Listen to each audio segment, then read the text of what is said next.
ಇವತ್ತು ಸರ್ಕಾರ ಶಿಕ್ಷಣದಲ್ಲಿ ದುಡ್ಡಿಲ್ಲದೆ ತುಂಬ ಹಿಂದುಳಿದಿದೆ. ರಾಜ್ಯ ಸರ್ಕಾರ 5 ಭಾಗ್ಯಗಳು ಕೊಟ್ಟು ಗೌರ್ಮೆಂಟ್ ಶಾಲೆಗಳು ಎಲ್ಲ ಮುಚ್ಚೋ ಸ್ಥಿತಿಗೆ ಬಂದಿದೆ. ಯಾಕೆ ಹೇಳ್ತಾ ಇದ್ದೀನಿ ಈ ಮಾತಾ ಅಂದರೆ, ನಮ್ಮ ಮಂಡ್ಯ ಜಿಲ್ಲೆ ಗೌರ್ಮೆಂಟ್ ಶಾಲೆಯಲ್ಲಿ ಓದಿದ ಮಕ್ಕಳು ರಾಜ್ಯದಲ್ಲಿ 4ನೇ ಸ್ಥಾನ 5ನೇ ಸ್ಥಾನಕ್ಕೆ ಬಂದಿದ್ದಾರೆ. ಎಷ್ಟು ಮಕ್ಕಳು ತುಂಬ ಓದಕ್ಕೆ ಗೌರ್ಮೆಂಟ್ ಶಾಲೆಯಲ್ಲಿ ತುಂಬ ಮುಂದಿದ್ದಾರೆ. ಈ ಗೌರ್ಮೆಂಟ್ ಅವ್ರಿಗೆ 40 ವರ್ಷ ಆಗಿದೆ ಬಣ್ಣ ಸುಣ್ಣ ಹೊಡಿಸಿ, ಅದಕ್ಕೆ ಒಂದು ವಾಶ್ರೂಮ್ಗಳಿಲ್ಲ, ಕಾಂಪೌಂಡ್ಗಳಿಲ್ಲದೇ ದನ ಕರಗಳು ಸ್ಕೂಲು ಕಾಂಪೌಂಡ್ ಒಳಗಡೆ ಬಂದು ಮೇಯುವಂಥ ಸ್ಥಿತಿಲಿ ಇವತ್ತು ಬಂದಿದೆ. ಇದೇ ಮಳವಳ್ಳಿ ತಾಲೂಕಲ್ಲಿ ಒಂದು ಶಾಲೆಯಲ್ಲಿ 23 ತಿಂಗಳಿಂದ ಸ್ಯಾಲರಿನೇ ಆಗಿಲ್ಲ. ಎಷ್ಟು ತಿಂಗಳಿಂದ ಹೇಳಿ? 23 ತಿಂಗಳಿಂದ. ಇವತ್ತು ಸಿದ್ದರಾಜಣ್ಣವರು ತುಂಬ ನನಗೆ ಸಂತೋಷ ಆಯಿತು. ಭಗವಾನ್ ಬುದ್ಧ ಸಮಾಜ ಮತ್ತು ಶೈಕ್ಷಣಿಕ ಸಂಸ್ಥೆ ಮಳವಳ್ಳಿ ಮಂಡ್ಯ ಇವತ್ತು 16 ಸಂಸ್ಥೆಗಳು ಮಾಡಿದ್ದಾರೆ.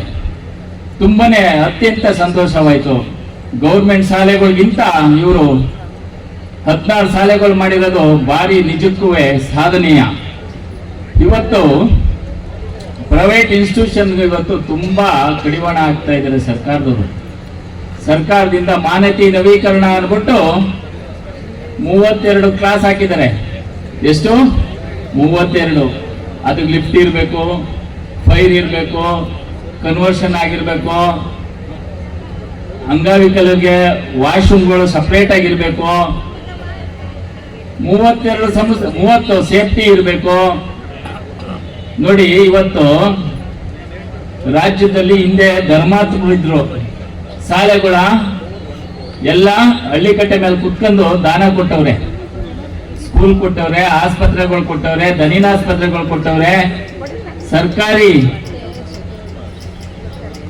ಸರ್ಕಾರದ್ದು ಕೆಲವು ಸಂಸ್ಥೆಗಳನ್ನು ಸುಧಾ ಕೊಟ್ಟವ್ರೆ. ಸರ್ಕಾರದಲ್ಲಿ ಆ ಕೊಟ್ಟಿರೋ ಶಾಲೆಗಳಿಗೆ ಯಾವ ಕನ್ವರ್ಷನ್ ಇಲ್ಲ, ಸೇಲ್ ಇಡು ಇಲ್ಲ, ಕೆಲವು ಖಾತೆನೇ ಆಗಿಲ್ಲ. ಅವಕ್ಕೆ ಒಂದು ಕಾನೂನು, ಪ್ರೈವೇಟ್ ಇನ್ಸ್ಟಿಟ್ಯೂಷನ್ಗೆ ಒಂದು ಕಾನೂನು ಮಾಡವ್ರೆ. ಇವ್ರಿಗೆ ಅಧಿಕಾರಿಗಳು ಇವ್ರು ಒಂದ್ಸತಿ ಪ್ರತಿ ವರ್ಷ ರಿನ್ಯೂವಲ್ ಹೋಗ್ಬೇಕು. ಆ ರಿನ್ಯೂವಲ್ ಮಾಡಬೇಕಾದ್ರೆ 2 ಲಕ್ಷ, 3 ಲಕ್ಷ, 4 ಲಕ್ಷ, 5 ಲಕ್ಷ ತಗೋತಾರೆ. ಎಲ್ಲಿಂದ ತರ್ತಾರೆ? ಪ್ರೈವೇಟ್ ಇನ್ಸ್ಟಿಟ್ಯೂಷನ್ ಅವರು ಎಲ್ಲಿಂದ ತಗೊಬರ್ತಾರೆ ದುಡ್ಡ? ಇವತ್ತು ಶಾಲೆಗಳು ನಡೆಸ್ತಾ ಇರೋದೇ ಕಷ್ಟ ಇದೆ, ತುಂಬಾನೇ ಕಷ್ಟ ಇದೆ. ಇವತ್ತು ಮಳವಳ್ಳಿ ಅಂತ ಇದೇನು ಆರ್ಟ್ ಆಫ್ ಸಿಟಿ ಏನಲ್ಲ, ಮಳವಳ್ಳಿ ನಮ್ಮ ಸಾಮಾನ್ಯ ಹಳ್ಳಿಗಾಡದಿಂದ ಬಂದಿರೋ ಓದ್ತಾ ಇರೋ ಮಕ್ಕಳುಗಳಿಲ್ಲಿ. ಆದ್ರೂ ಚಾಲೆಂಜ್ ಆಗಿ ತಗೊಂಡಿವರು 16 ಸಂಸ್ಥೆ ಕಟ್ಟಿದ್ದಾರೆ. ನಿಜಕ್ಕೂ ತುಂಬಾನೇ ಇವರ ಯಶಸ್ವಿಯಾಗಿ ಮಾಡ್ತಾ ಇರೋದು, ಭಾರಿ ಉತ್ತಮವಾಗಿ ಮಾಡ್ತಾ ಇದ್ದಾರೆ. ನನಗೆ ಹೋದ ವರ್ಷ ಒಂದು ಬಿಲ್ಡಿಂಗ್ ಇನಾಗ್ರೇಷನ್ಗೆ ಕರೆದಿದ್ರು. ಅವತ್ತು ತುಂಬಾ ಪ್ರೋಗ್ರಾಮು ನಾನು ಇರಲಿಲ್ಲ ಅನ್ನಿಸ್ತದೆ. ನಮ್ಮ ಸಿದ್ದರಾಜಣ್ಣ ಬರಲೇಬೇಕು, ಒಂದು 25ರಿಂದ 30 ಜನ ಸ್ವಾಮೀಜಿಗಳು ಬರ್ತಾ ಇದ್ದಾರೆ, ಬನ್ನಿ ಸರ್ ಅಂತಂದ್ರು. ನಾನು ಅವತ್ತು ಬರೋಕ್ಕಾಗಲ್ಲ ಅಣ್ಣ, ಇನ್ನೊಂದು ದಿನ ಬಂದೇ ಬರ್ತೀನಿ ನಾನು ಅಂದ್ಬಿಟ್ಟು ಅವ್ರಿಗೆ ಮಾತು ಕೊಟ್ಟಿದ್ದೆ. ಇವತ್ತು ನೋಡಿ, ನನ್ನ ಭಾಗ್ಯನೋ ಏನೋ ಗೊತ್ತಿಲ್ಲ, ಮೈಸೂರು ಮಹಾರಾಜರ ಪಕ್ಕದಲ್ಲಿ ಕುತ್ಕೊಳ್ಳೋ ಭಾಗ್ಯ ನನಗೆ ಸಿಕ್ತು.